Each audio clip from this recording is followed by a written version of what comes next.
On a eu des petits problèmes techniques, désolé pour ça. Juste si vous pouvez m'entendre, s'il vous plaît, juste faire OK, OK sur les commentaires, sur les chats. Comme ça, on va continuer. On a eu des petits problèmes techniques, ça arrive des fois, mais c'est sûr qu'en réémission, on va tout corriger. Mais on devrait être correct. Donc, juste, s'il vous plaît, si vous pouvez m'indiquer si vous êtes correct, si vous m'entendez bien. Comme ça, on va continuer notre banking class d'aujourd'hui.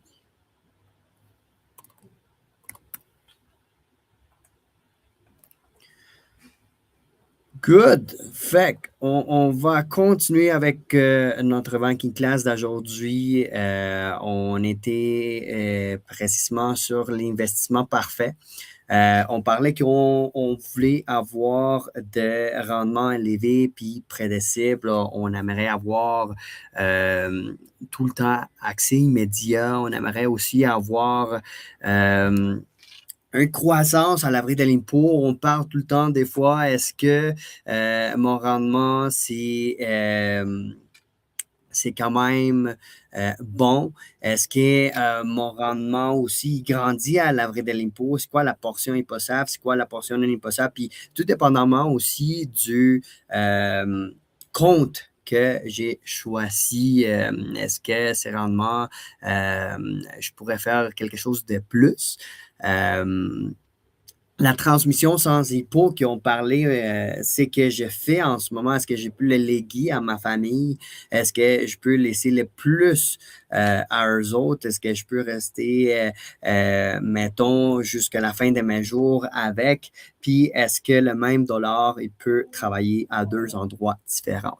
Donc, ça, c'est les choses que on parle généralement de l'investissement parfait. C'est sûr que vous pouvez avoir d'autres choses à rajouter sur votre liste de l'investissement parfait. Puis en passant, là, un investissement parfait, il n'existait pas. Juste, je vais clarifier là. Donc, tous ces points qu'on vient juste de toucher, ils n'existent pas, puis ils ne vont pas exister juste parce que il y a des trade-offs. Il y a des choses que, bon, dans certains produits, tu vas en avoir, dans certains d'autres, tu ne vas pas en avoir. Donc, c'est sûr qu'ils ont parlé au départ de l'éducation. C'est là la valeur rajoutée qu'un conseiller, qu'un fiscaliste, qu'un comptable, qu'un avocat pourrait vous aider, puis pourrait apporter à votre situation en particulier et aider là la raison pourquoi censurer des professionnels est l'idéal, puis n'est pas entendre, mettons, à l'oncle qui dit oh non, moi, je fais pas ça, puis lui, il connaît pas ça de sa vie, il n'a jamais fait ça. Ou la tante, ou la grand-mère, ou les grands-pères qui ne sont pas experts, puis ils ont lu le Journal de Montréal, puis ils ont entendu quelque chose sur le Radio-Canada, peu importe. Là. Donc, c'est là l'importance de faire affaire avec des personnes professionnelles qui savent, qui connaissent du domaine. Donc, on va passer un peu sur ce que les familles les plus fortunées ont compris. Puis, je vais vous montrer plusieurs exemples.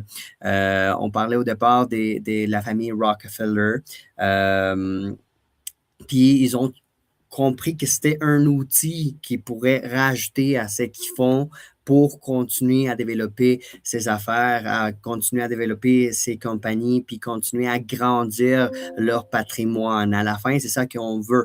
On veut grandir notre patrimoine, on veut avoir accès au capital, on veut faire plusieurs opportunités. Puis par exemple, les Rockefeller, c'est l'un des exemples qui est, ils ont dit, bon, on va commencer à accumuler capital, on va continuer à faire d'autres choses par rapport à nos compagnies, mais on veut que les tout reste à l'intérieur de notre famille. Donc, eux autres, ils ont compris qu'aussi, avec une fiscalité, puis en train d'utiliser des fiducies, il pourrait aussi faire qu'un fiducie soit les titulaires du contrat, puis à chaque fois qu'un nouveau membre de la famille est né, ils vont prendre une nouvelle assurance vie que la fiducie va être le titulaire, puis ensuite, une fois qu'il décède, bon, la fiducie va avoir tout l'argent là-dessus, puis donc ça va faire juste un effet boule de neige, boule de neige, boule de neige, puis chaque génération va commencer encore avec plus.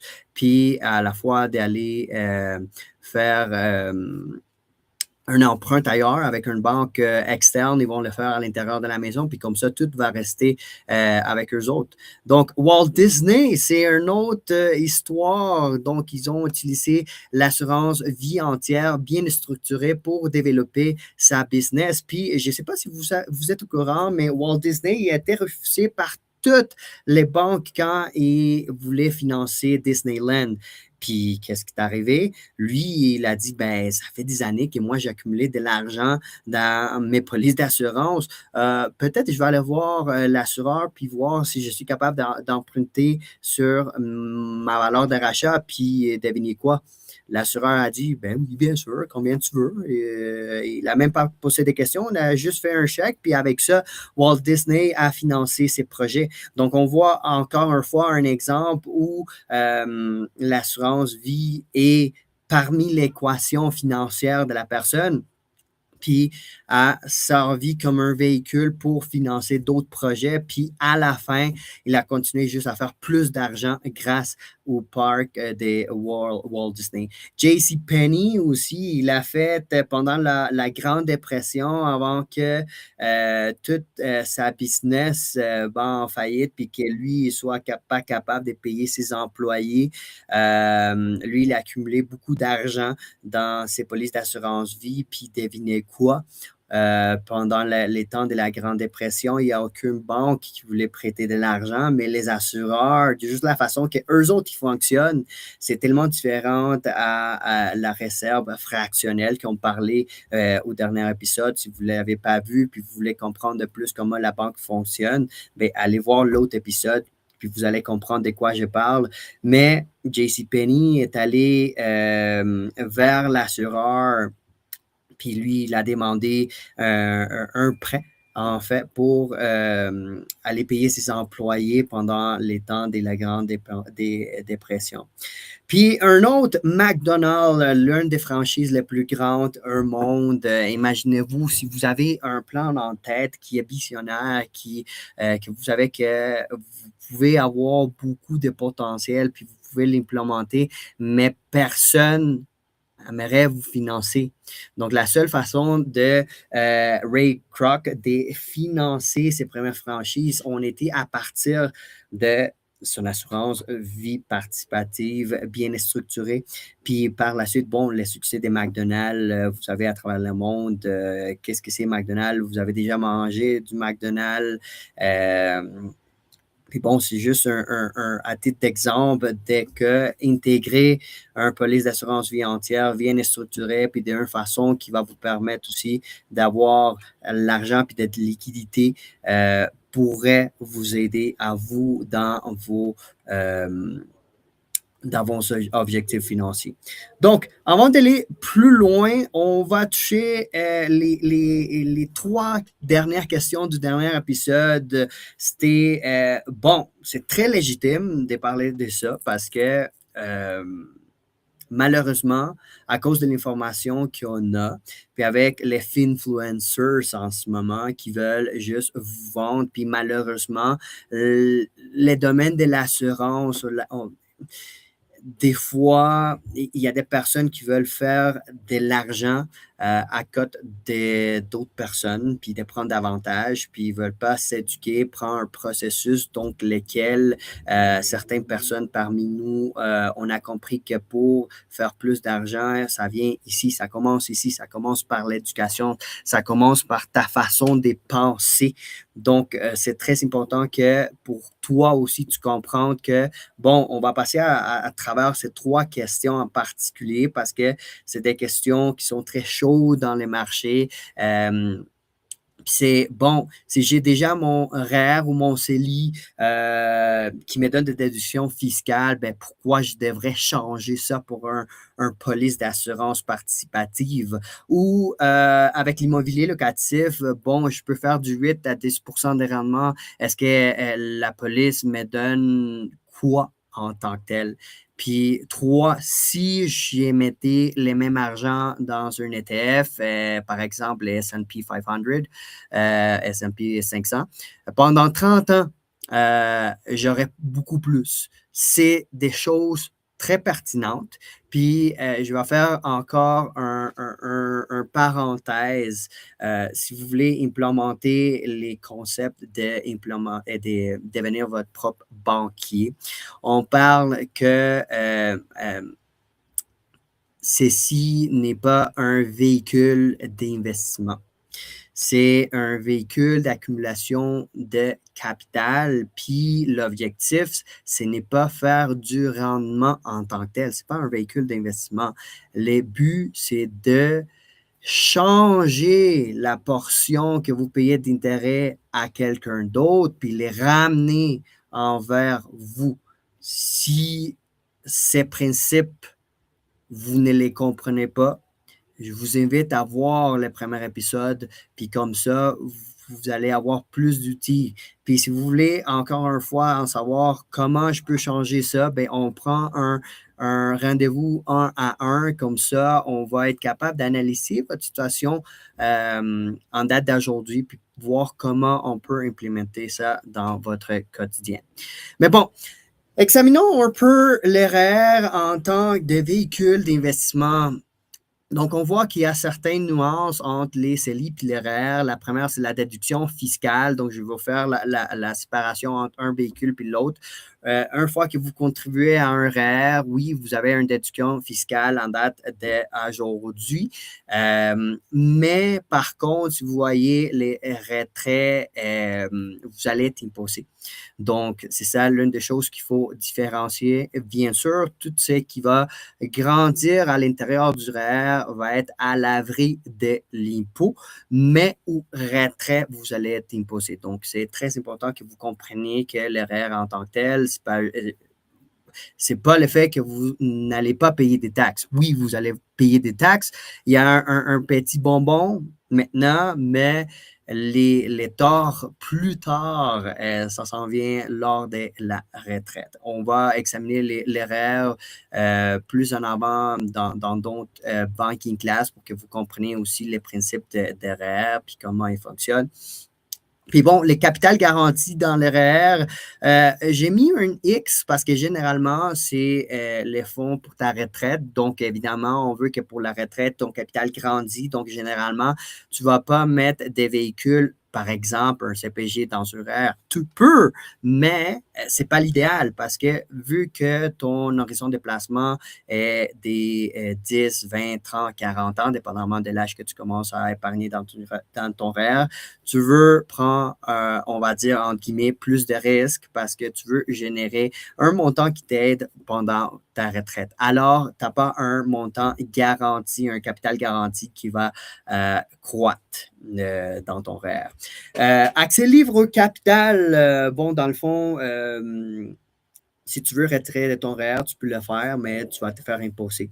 Donc, ce cadeau de la déduction fiscale que tu as eu au départ, ça n'applique pas. Donc, contrôle à l'argent, puis liquidité, on va dire que le REER n'est pas très flexible par rapport à ça. Protection vie inclue, non, l'erreur ne te protège pas. Puis en fait, au décès, la transmission sans impôt n'est pas là. Puis ça, c'est l'une des choses qu'on va toucher de l'autre côté. Puis par la suite, actif et simultané, non, on va passer un peu à travers tout ça. Il y a des plafonds de cotisations qui sont parmi ton revenu annuel gagné.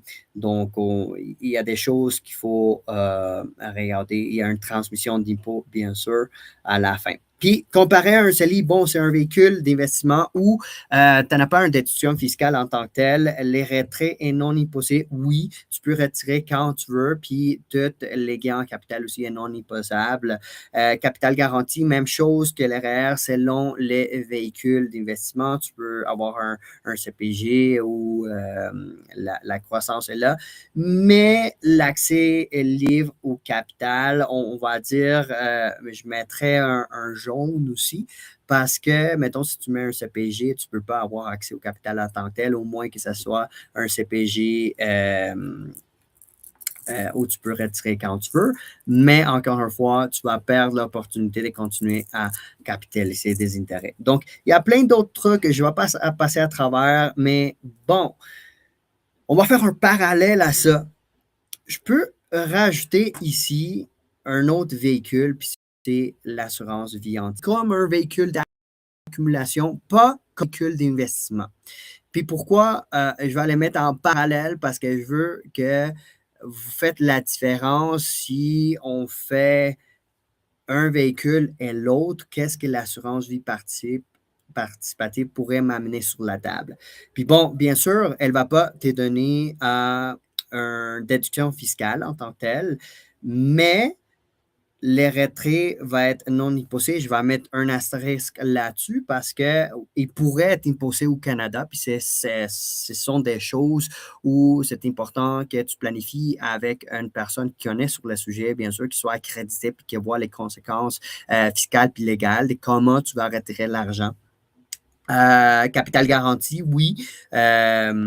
On va dire par contrat, les valeurs de rachat, ils ne peuvent pas baisser.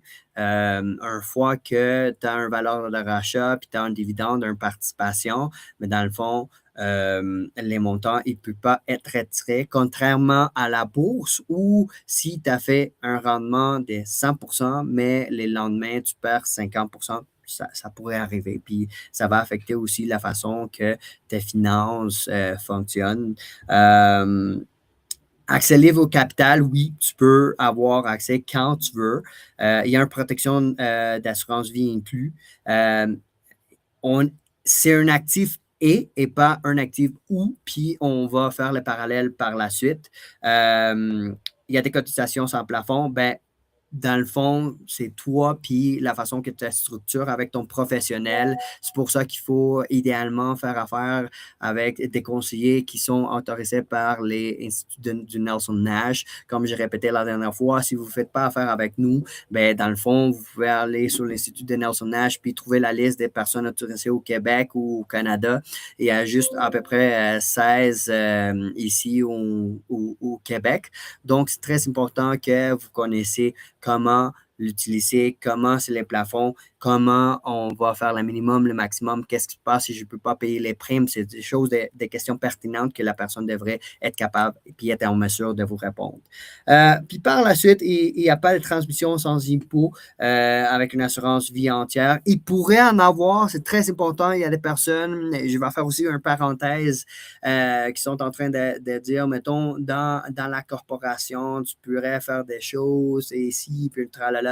Je ne vais pas en toucher les sujets aujourd'hui, mais il y a des façons où, oui, la transmission de la prestation de décès pourrait être impossible, puis il faut faire très attention avec ça. Donc, il y a des éléments fiscaux, légaux, puis financiers qui sont rattachés à ça. Donc, tout d'abord, juste pour faire le résumé, vous pouvez voir qu'en tant des véhicules d'accumulation de capital, puis pas d'investissement, l'assurance vie pourrait être un outil très intéressant au niveau d'être un actif et pas un actif ou. Donc, on va toucher aussi la partie qu'on ne voit pas par la suite, puis c'est l'impôt ou décès. L'erreur est impossible. Donc, c'est là où c'est important de différencier comment on va faire pour transférer les plus à notre famille. Si tu as un conjointe, oui, l'erreur, tu peux les rouler entre conjointes, mais par la suite, si tu veux que ça s'en aille à tes héritiers, ben, il y a des taxes à payer. Donc, peut-être il faut regarder ça quand tu vois l'ensemble global de tes investissements. Donc, on va toucher un peu l'immeuble locatif. On sait, bon, l'immeuble locatif, je peux faire un 8 à un 10% des rendements dans les locatifs. Je veux savoir, honnêtement, comment tu fais du 8 à 10% parce que juste dans la logique mathématique derrière, on va faire un exemple d'une duplex à Montréal à 500 000. C'est juste à titre d'exemple. Je sais que peut-être ces prix n'existaient pas. Puis j'ai mis qu'un loyer, c'est à 1200 en bas, un 1500 en haut. On va dire un 4,5, un 5,5. Vous faites les chiffres comme vous voulez. C'est juste à titre d'exemple. Les taxes foncières, l'entretien, les assurances, les vacances, les mauvaises créances, l'impôt sur le revenu net. Donc, ça vous laisse dans les cash flows, mettons, à peu près 15 400 par année. J'ai mis ici aussi un petit astérisque que les intérêts aussi hypothécaires pourraient être déductifs dans un immeuble locatif. Donc, il faut faire très important avec comment vous faites ça, puis avec quel professionnel vous faites ça. Mais dans le fond, juste pour récupérer la mise de fonds des 100 000, parce que c'est un immeuble locatif, il faut que tu mets au moins un 20% de mise de fonds. Ça va te prendre environ de 6 à 7 ans juste via les cash flows de ton immeuble. Donc, c'est là où il faut vraiment penser, est-ce que j'ai fait vraiment du 8 à 10% parce que j'ai mis 100 000 dès le départ? Oui, ça me génère du 15 000 désolé, par année, mais ces 15 000-là, il est juste en train de me permettre de me rendre avec l'argent que j'ai mis, parce que ton argent en tant que tel, les 100 000 que tu as mis dans l'immobilier, il est gelé. Comme on dit, ça se peut que tu sois equity rich, tu sois riche en équité, mais tu sois pauvre en liquidité. C'est ça l'importance. Donc, dans le fond, dans 30 ans, si tu investis dans l'immobilier puis tu as un parc immobilier, tu as commencé avec un premier 500 000, puis par la suite, d'ici 30 ans, si tu décèdes, ben, l'immeuble, il va valoir à peu près 2 millions. Bon, il y a un bon gain en capital là-dessus.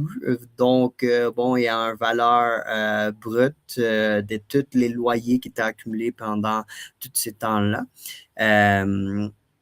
Donc, pour aller plus en détail avec les questions aussi, avec l'immobilier, comment je vais faire pour léguer ça? Parce que quand tu décèdes, même chose. Première chose que Revenu Québec va faire, puis il va dire, bon, à la minute avant ton décès, l'immeuble, il vaut combien? Tu l'as acheté combien? Bon, il y a du gain en capital là-dessus, c'est un immeuble locatif, donc, bon, donne-moi ma partie, puis le reste, il va rester aux héritiers s'ils veulent. Donc, c'est pas la façon la plus idéale aussi de léguer si tu veux juste aller en immobilier. L'immobilier, c'est un véhicule impressionnant pour bâtir une richesse, mais il faut aussi intégrer d'autres choses. Donc, par la suite, un ETF ou S&P 500, les marchés, oui, il va monter, puis généralement, on part dans une période de 10 ans, il va aller tout le temps à la hausse, mais je veux juste faire aussi un ajout par rapport à cette fameuse phrase-là. C'est que si, admettons, aujourd'hui, tu as 1000 $, tu l'investis dans les S&P 500, puis tu fais un 100% de rendement à la fin de l'année 1, combien tu vas avoir fait ou combien tu vas avoir dans ton compte, on va mettre l'exemple ici, non enregistré.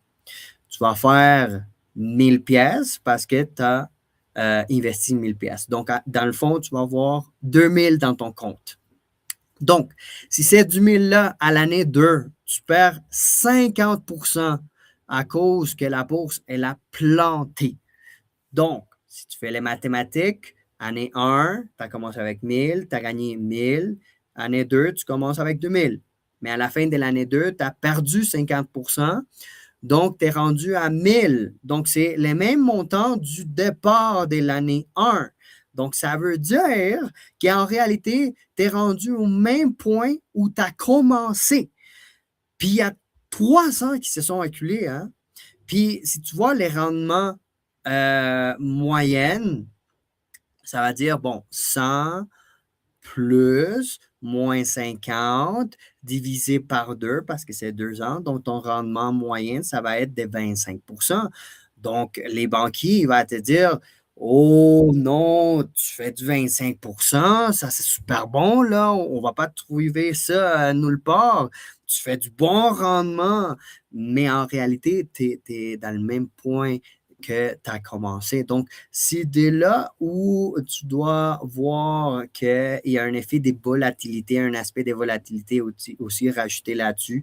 Donc, bon, oui, un rendement potentiel peut-être qu'il est plus élevé que l'assureur ou que l'assurance vie.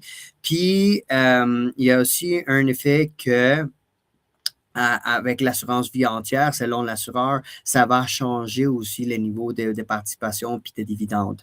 Donc, ça, je vais mettre un astérisque parce que il faut bien prendre en considération ça.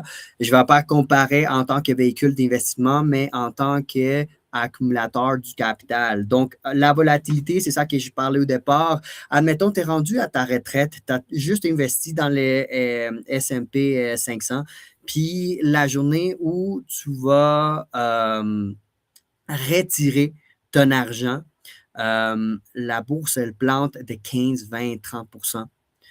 Bon, il y a 15, 20, 30% qui sont disparus, juste comme ça. Est-ce que tu aimerais ça dans ta retraite ou tu aimerais quelque chose que ça soit garanti? Donc, c'est là l'importance où mettre notre argent puis comment mettre notre argent. Donc, même chose ici. Je suis en train de parler, si tu mets un ETF, un S&P 500, puis tu veux retirer ton argent, tu peux le faire n'importe quand. Mais la différence, c'est que si, admettons, tu as accumulé 20 000 il y a une urgence qui arrive, puis tu as besoin de 10 000 là, tu vas décapitaliser ton capital. Puis maintenant, il faut que tu joues au rattrapage. Donc, à rattraper maintenant les 10 000 qui ne travaillent plus pour toi. Puis en plus de ça, il faut aussi que maintenant tu génères de l'intérêt seulement pour 10 000. Donc, il y a une conséquence pour avoir l'accès au capital. Il n'y a pas d'assurance vie inclus là-dessus aussi. Donc, si jamais tu décèdes, tes héritiers, bon, en premier lieu, c'est monsieur le gouvernement qui va avoir la portion qui leur appartient à cause du gain capital. Puis encore une fois, ça dépend si tu le mets dans une CELI, dans un REER ou dans du non enregistré. Mais à la fin, il y a une transmission sans impôt. Ici, particulièrement sur ce que vous voyez sur l'écran, c'est sur un non enregistré. Donc, dans une assurance vie entière, bon, la volatilité avec la valeur de rachat, elle est protégée, elle ne descend pas. Tout ce que vous avez fait, ben, il ne peut pas baiser. Il peut pas. Il y a plusieurs choses qui ont passé à travers les années, puis des guerres mondiales, des pandémies, des dépressions, puis il y a tout le temps un historique avec certains assureurs, puis avec certains contrats en particulier qui n'ont jamais arrêté. Donc, c'est ça où on voit les différences en un puis l'autre, puis aussi les protections contre les créanciers. Donc, c'est possible aussi au Québec.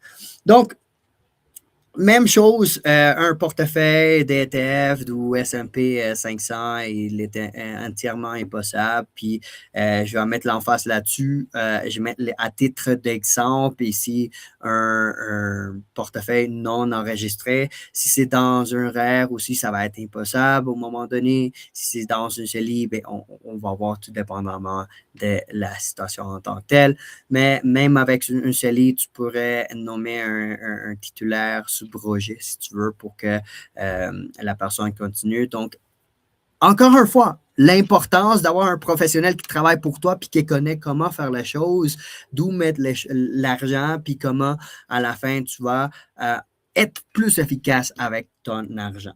Donc, avec tout ça, je veux conclure une chose. Ce que maintenant, ce que tu fais avec tes actifs, avec ce que tu fais avec ton argent, c'est un peu rapport avec un téléphone fixe ou un téléphone intelligent. Un téléphone fixe, ben, dans le fond, tu vas juste être capable de les prendre puis faire des appels. That's it, that's all. Il n'y a pas un autre travail ou une autre chose que tu peux implémenter avec un téléphone fixe. Ça va être un appel, ça va être aussi un appel à une personne d'un autre poste.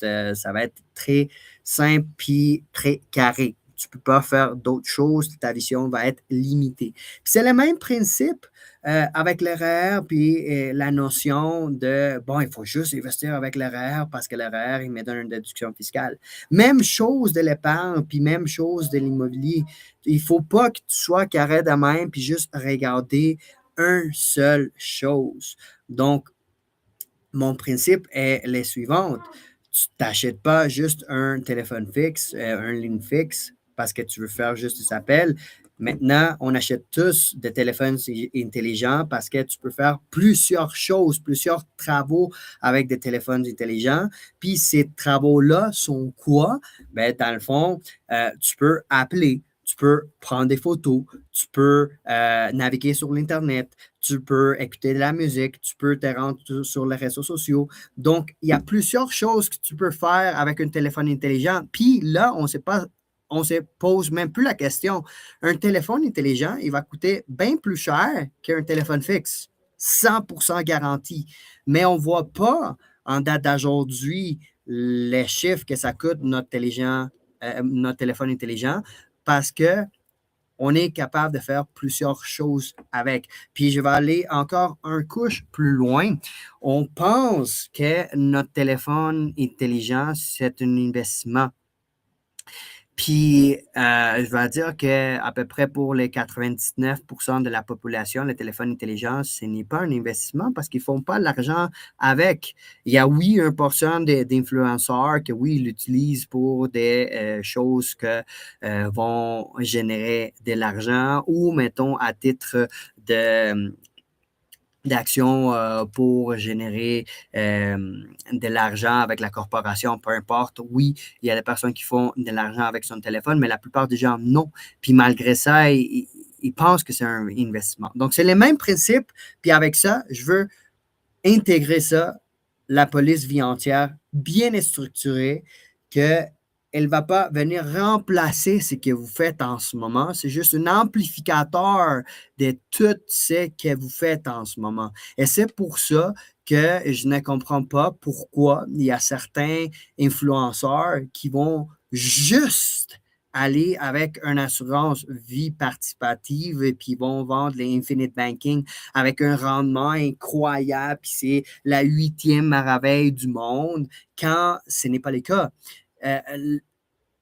En vrai, devenir votre propre banquier, on vient juste encore de réitérer encore une fois, c'est juste le fait de pouvoir garder l'argent avec moi puis utiliser l'argent des autres. Puis, pendant ça, la fameuse équation mathématique E, efficience, est égale à M de mon argent, C, donc C au carré, donc contrôler puis composer. C'est ça que je veux en termes d'efficience.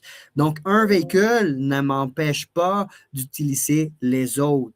Donc, c'est de là où on peut intégrer, puis on va voir la différence. Donc, c'est à qui vraiment qui vont aller les intérêts. Normalement, 90% du monde font la même chose. Ils vont épargner. Par la suite, qu'ils vont épargner, ils vont aller emprunter à la banque, soit pour des prêts d'auto, pour des hypothèques, pour peu importe. Puis par la suite, ils vont payer des intérêts. Puis, bon, la banque, il va s'enrichir. Donc, le principe, encore une fois, c'est que si vous faites une épargne, pourquoi pas changer juste les véhicules d'épargne, puis mettre un véhicule d'accumulation qui pourrait être plus intéressant, puis qui pourrait vous donner aussi encore plus de bénéfices. Mais ces véhicules-là, il ne va pas vous empêcher de faire d'autres trucs. Puis ici, on parle d'emprunter de l'argent sur la police. C'est rapide, sans permission. Oui, c'est nice, mais il y a aussi plusieurs façons d'avoir des liquidités de la police d'assurance. Puis c'est là l'importance aussi de voir comment le véhicule est structuré pour vous, puis quelles sont les choses qui vont faire que votre véhicule fonctionne de la meilleure façon. Est-ce que vous voulez faire la course avec ces véhicules en tant qu'un Ferrari ou vous voulez que ça n'aille, mettons, comme un Toyota, que vous savez que le Toyota, il ne va jamais brisser, puis il peut aller tout droit, il va continuer, il ne va jamais vous lâcher. Donc, c'est dès là où il faut évaluer parce qu'à la fin, bon, vous allez investir du capital, mais est-ce que vous voulez que le capital il travaille aux 12 endroits en même temps? C'est dès là le principe. C'est la même chose, la même logique quand tu investis dans l'immobilier puis tu vas faire un refinancement sur ton immeuble. Tu vas prendre juste l'équité, tu vas prendre l'argent de la banque, puis dans le fond, tu vas investir le restant à un autre endroit. C'est le même principe. Mais juste imaginez-vous qu'à la place d'aller jusqu'à 80% du montant de la maison, du valeur marchand de la maison, tu peux aller jusqu'à 90%. Puis, ils ne vont pas te poser des questions. C'est quand tu veux, comme tu veux. C'est ça la différence, les contrôles puis la flexibilité. Donc, il y a un police, ben, la police d'assurance bien structurée va t'amener plusieurs bénéfices, donc la croissance garantie, l'accès aux liquidités qui ont parlé, la protection contre les créanciers, des dividendes aussi. On va parler du dividende dans les prochains banking class pour que vous compreniez c'est quoi un dividende dans une police d'assurance vie participative, comment ça fonctionne, puis pourquoi il est non imposable, puis pourquoi c'est à l'abri de l'impôt. Il y a une transmission aussi non imposable par rapport à l'autre. Puis, et il y a plusieurs fonctions qu'on ne voit pas. Donc, ce n'est pas un ou l'autre. C'est un actif et qui va nous aider. C'est l'assurance et les CELI, l'assurance et les REER, l'assurance et l'immobilier, l'assurance et les ETF. C'est ça que vous pouvez intégrer maintenant dans votre finance actuelle. Donc, l'importance, c'est de voir, OK, chaque dollar, il fait quoi, puis comment. Donc, ici, on a vu tout au long de la présentation que, bon, on comparait l'assurance vie entière avec les CELI, les REER, l'immobilier, puis les ETF. Puis, je veux que vous les comparez maintenant tout ensemble pour que vous voyez. Puis, en tant que véhicule d'accumulation de capital, en tant que véhicule qui peut être la base, puis qui pourrait vous permettre de faire deux choses, puis que les mêmes dollars travaillent à deux endroits différents, l'assurance vie entière pourrait vous amener quelque chose de plus dans votre vie, dans votre système de finances, dans votre transfert de patrimoine à l'autre génération. Puis, et de là l'importance où je suis en train d'amener encore une fois, c'est très important que vous faites affaire avec un professionnel, que le professionnel comprend les pourquoi, les comment, votre situation, votre flux monétaire. Puis, bon, avec ça, je suis proche de la fin, puis proche à commencer votre question. Mais si vous voyez l'assurance vie entière, dans le fond, c'est même les banques qui ont l'assurance vie entière. Avec participation. Puis si vous ne me croyez pas, vous pouvez chercher les mots BOLI, B-O-L-I. Ça s'appelle l'assurance vie détenue par les banques. En anglais, c'est Bank Owned Life Insurance. Puis c'est ça qu'on dit. Il ne faut pas que tu fasses ce que les banques te disent de faire. Il faut que tu fasses ce que la banque ils font. Donc, les banques, ils prêtent tout le temps l'argent des autres. Ce n'est pas leur argent. Puis, en plus de ça, ils ont une façon d'accumuler les capitales sur les assurances vie en particulier. Donc, ici, je vous mets des exemples. TD, la BMO, la RBC, les Scotia, la Banque nationale. Ça, ce sont des choses qui se sont publiques. Ce sont des entreprises publiques sur la bourse. Vous pouvez trouver ça sur l'Internet si vous voulez. Ça, je vous ai juste mis des exemples des 5 grandes banques, mais c'est plus de 8,8 milliards juste en police d'assurance vie entière. Donc, croissance qu'on parle à l'abri de l'impôt, des liquidités accessibles, des rendements stables, puis c'est exactement ça qu'eux autres, ils vous disent d'éviter. Moi, je ne vous dis pas d'éviter, je dis de l'implémenter dans votre processus. Puis, je vais finir avec ça parce que encore une fois, il y a des personnes qui vont vendre les infinite banking comme juste la huitième merveille du monde, puis qu'il faut que tu mets juste de l'argent là-dessus parce que il va te donner les meilleurs rendements. Après ça, tu vas pouvoir emprunter, puis par la suite, tu vas jamais décapitaliser ton capital. Puis pour les corporations, ils vont dire des niaiseries comme tu vas être capable de sortir l'argent libre de l'impôt, puis tu vas pouvoir l'utiliser au personnel. Donc, c'était là où, encore une fois, il faut traiter avec des professionnels, mais une étude avec Ernst Young, c'est une firme comptable très réputée. Elle a un article très important dans lequel il dit que la combinaison entre l'assurance vie et l'investissement, c'est l'une de ces stratégies les plus performantes pour bâtir et préserver la richesse à long terme. Donc, encore une fois, on voit que les deux ensemble, puis je pense qu'il n'y en a pas un fiscaliste au Québec, un CPA au Québec qui va dire le contraire. Parce que si tu mêles les deux ensemble, tu mets l'assurance vie, tu mets tes véhicules, soit d'investissement, c'est l'IRR, de l'immobilier ou peu importe, puis tu fais les deux ensemble, ben, tu vas avoir un véhicule très puissant. Tu vas avoir un véhicule qui peut perdurer pour les autres générations. Puis peut-être que ce que tu commences en ce moment va continuer, pas juste avec une, sinon avec deux, trois, quatre, cinq, six générations d'autres. Donc, en gros, là, je ne suis pas en train de dire que l'assurance vie est un meilleur véhicule d'investissement. Encore une fois, je suis juste en train de dire qu'il y a des façons plus efficaces à faire ce que vous faites en ce moment. Donc, de la même façon que les familles les plus fortunées ont compris que la police d'assurance bien structurée est l'un des outils les plus pertinents et les plus puissants pour faire grandir leur patrimoine, ou même chose qu'ils ont compris que c'est pas ou les CELI, ou l'investissement, ou l'immobilier, ils ont compris que c'était OK, c'est un actif, l'assurance et les CELI, et l'immobilier, et d'autres projets. Donc, c'est pour ça que il faut bien comprendre comment ça fonctionne. Donc, ce n'est pas l'effet de travailler le plus fort, c'est l'effet de travailler le plus efficient, intelligent, puis avec les moins de problèmes possibles. Donc, en ce moment, je vais finir avec ça, avec votre stratégie financière actuelle. Est-ce qu'elle est aussi efficace qu'elle pourrait l'être? C'est ça la question avec laquelle je vais terminer aujourd'hui.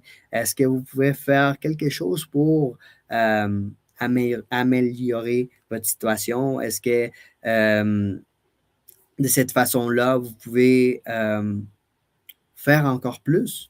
Est-ce que vous pouvez léguer encore plus? Est-ce que vous pouvez faire que votre même dollar et travail à deux places ensemble? Si vous croyez que vous avez encore un place pour grandir, que vous pouvez faire mieux, ben pourquoi on n'analyse pas votre situation ensemble? Comme je vous dis, tout le temps, si euh, vous avez des questions, ça ne vous coûte rien, mais vous pouvez gagner beaucoup, beaucoup, beaucoup pour savoir comment améliorer les tout. Donc maintenant, on va aller à vos questions comme la dernière fois. On veut savoir qu'est-ce que vous avez pensé, c'est quoi vos craintes, c'est quoi vos peurs, c'est quoi, qu'est-ce qui vous a été conseillé ou c'est quoi, c'est que vous avez entendu puis que peut-être vous n'êtes pas au courant, vous aimeriez savoir encore plus. Je vais arrêter mon partage d'écran, comme ça, vous allez me regarder en grand et ça va être plus le fun, l'intérêt. Donc, je vous écoute.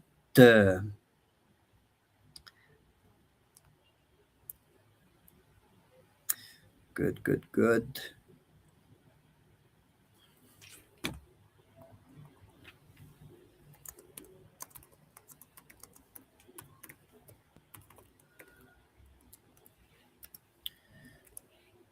Good, good, good. Oh, j'avais ici, allô Dado, oh, allô, allô Dordo, allô Dado. J'espère que ça va bien. Merci pour rejoindre notre live.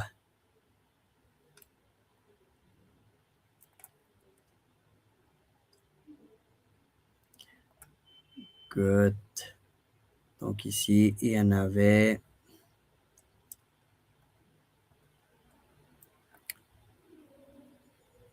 2 secondes.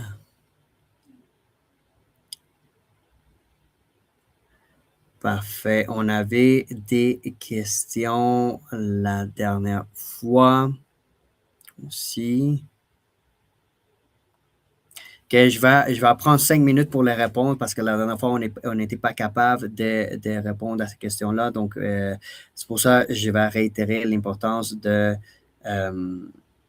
vos commentaires. Donc, la question dit ceci.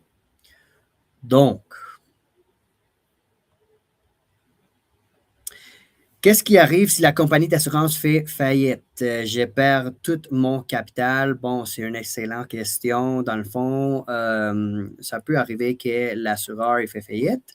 Cependant, au Canada, il y a plusieurs assureurs des assureurs. Donc, non, tu vas pas perdre ton capital. Tu as des garanties aussi. Puis aussi, dans l'histoire, je ne sais pas si vous avez regardé, mais c'est plus, euh,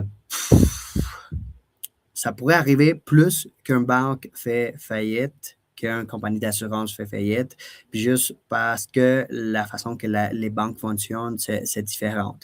Même chose qu'on venait de parler, la réserve fractionnelle qu'ils ont, c'est très peu. Donc, des fois, on appelle le terme bank run. C'est quand tout le monde essaye de prendre son argent en même temps de la banque. Donc, c'est là où la banque n'a plus de fonds, puis le gouvernement, il doit intervenir. On a entendu plusieurs fois ça aux États-Unis. On a un système financier, je dirais, en guillemets, plus solide. On n'a pas plus de 2000 banques comme ils ont aux États-Unis. Donc, on a un très bon système bancaire au Canada. On a aussi une question. Si demain j'ai besoin de 15 000 pour une urgence médicale, combien de temps ça va prendre pour les avoir et comment ça marche concrètement? Bon, donc en question des liquidités, ça dépend de combien tu as épargné dans ta police d'assurance. Donc, pour avoir accès aux liquidités, il y a des façons où tu peux injecter l'argent aujourd'hui, puis d'ici une semaine, tu as accès au capital. Normalement, avec certains assureurs, c'est 3 clics. C'est le clic pour rentrer ton mot de passe, le clic pour aller sur les valeurs de ta police, puis ensuite, les clics pour accepter les montants que tu veux retirer. Donc, c'est les 3 clics que tu dois faire, puis par la suite, des 3 à 5 jours ouvrables, tu as les montants que tu veux dans ton compte bancaire. Donc, c'est assez rapidement, je dirais, sans question posée. En cas de crise économique majeure, comme les IBC résistent ou s'enfondent aussi? Ben, c'est une question très pertinente, puis très nice, puis je vais mettre l'emphase. Il y a d'historiques de certains assureurs qui ont donné des dividendes, même après les guerres mondiales, après les crises économiques, après les pandémies, avec des dépressions, puis ils ont quand même donné un rendement. Une chose qu'à la bourse, on voit des années positives puis négatifs. Donc, oui, l'IBC a résisté, puis en fait, c'est un véhicule, je ne sais pas si vous savez, mais avant au Canada aussi, c'était les compagnies d'assurance qui donnaient des hypothèques parce que l'accumulation de capital qu'ils ont, c'est très grande. Donc, comme je vous dis, la forme que les assureurs fonctionnent, c'est différente. L'autre question, si je décède avant d'utiliser ma police, mes enfants vont recevoir quoi exactement? Ils vont recevoir les montants d'assurance à ce moment-là. Donc, ça va dépendre de plusieurs choses. Si tu as contribué de plus à l'option des dépôts supplémentaires. Ça dépend aussi si tu as fait des empruntes, si tu as fait aussi des retraits. Ça vient jouer un rôle important, mais ils vont avoir les montants d'assurance vie. Une question, concrètement, ça se passe comment si je veux prendre un rendez-vous? C'est payant, c'est un appel de combien de temps? Bon, ça, c'est ici sur le lien que vous voyez en bas. C'est un rendez-vous de découverte sans frais. Puis, ça va durer environ 30 minutes pour apprendre à nous connaître, pour savoir vous voulez faire quoi, quelle est votre situation, puis si le tout applique à vous. Euh, L'autre question, c'est est-ce que vous travaillez avec des gens qui habitent en Europe, en France, Belgique ou seulement au Canada, US? On travaille avec tout le monde partout dans le monde. Puis je vais mettre aussi une emphase ici. On a une équipe qui est spécialiste pour les personnes de l'extérieur qui aimeraient avoir accès à ce type de produit. C'est très important. C'est une équipe en général des fiscalistes, des avocats, des comptables, des professionnels accrédités, NINAI. Donc, c'est toute une équipe derrière. C'est pas juste Eduardo puis John que vous voyez en ce moment qui donne les banking class et on a toute une équipe qui va travailler pour vous. Je veux acheter une maison d'ici 2 ans. Est-ce que l'IBC peut m'aider à constituer une mise de fonds ou pas du tout? En fait, oui. Nous avons déjà fait ce type de stratégie, puis surtout sur les personnes qui font dans l'immobilier, ça pourrait être juste ça pourrait avoir un effet multiplicateur. Donc, ça pourrait aider beaucoup à juste hacker toutes tes portes, ton parc immobilier de portes commence à grandir encore plus. J'ai déjà payé à 60% ma voiture chez Hyundai. Est-ce que je peux récupérer ces paiements avec les IBC ou c'est trop tard? Moi, honnêtement, je dirais il n'est jamais trop tard, mais il faut analyser la situation puis voir on est rendu où en ce moment puis comment on pourrait récupérer les tout. Donc, c'est pas mal ça les questions que j'avais aujourd'hui. J'aimerais juste vous remercier pour être à notre 12e banking class jeudi 13h. Ça a été vraiment de travailler pour vous. J'ai aussi une autre question. Vous travaillez aussi en France, c'est cool. Dado, il nous pose la question. Oui, on travaille avec des personnes en France. Si jamais veulent. Comme je dis, on a des professionnels, puis on a toute une équipe derrière, bien sûr, et on va commencer par un appel de découvert, savoir vous êtes où, comment vous faites toutes vos affaires, puis oui, on pourrait la faire. Une autre question, merci Eduardo. Question, on a eu, est-ce qu'il y a un moment meilleur qu'un autre pour parler de cette stratégie?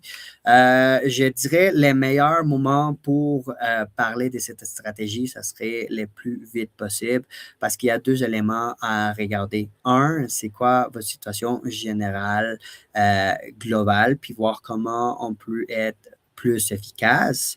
Puis, deuxième chose, on veut que les IBC en tant que tel, comme j'ai mentionné la dernière fois, oui, on utilise un produit c'est une assurance vie participative. Il y a un effet d'assurance vie qui vient attaché à ça. Donc, le meilleur moment pour commencer une assurance vie, c'est hier. Puis le deuxième meilleur moment pour avoir une assurance vie, c'est aujourd'hui. Donc, le plus que tu attends pour regarder si cela applique pour toi ou ta famille, ben, le plus ou le moins avantageux que ça pourrait être. Parenthèse, encore une fois, il y a plusieurs façons de structurer un police d'assurance. Il y a aussi plusieurs façons, plusieurs contrats que tu pourrais avoir. Personnellement, j'en ai 4. Il y a un 5e contrat qui s'en vient, juste moi, titulaire. Donc, ça ne veut pas dire que c'est juste un contrat. Ça ne veut pas dire que c'est juste une chose. Il y a plusieurs contrats, il y a plusieurs aussi arrière, puis il y a plusieurs objectifs à atteindre. Donc, c'est pas mal ça, guys. Merci beaucoup pour votre temps aujourd'hui. On vous donne le prochain rendez-vous pour jeudi prochain. Restez à l'affût de l'information. On va vous envoyer un courriel avec toute l'information nécessaire pour que vous soyez à notre prochaine banking class. Bien sûr, si vous avez aimé tout ça, faites le partage avec la personne qui vous dit « Oh non, l'immobilier, je peux faire le plus possible. » Tu sais quoi? tu peux faire le meilleur possible, puis être plus efficace, puis avoir plus de portes si on parle. Puis si on a un petit 15 minutes, je suis sûr qu'on est capable d'amener quelque chose de plus sur la table. Donc, avec ça, merci beaucoup pour tout, guys. On reste en contact ici, Eduardo. Puis rappelez-vous, si le système en ce moment il joue avec vous, vous pouvez aussi jouer avec le système. Puis vous pouvez implémenter des stratégies qui vont vous permettre d'atteindre aussi la liberté financière que vous désirez. Parce que la liberté financière, c'est pour chacune d'entre nous différente. Donc, merci et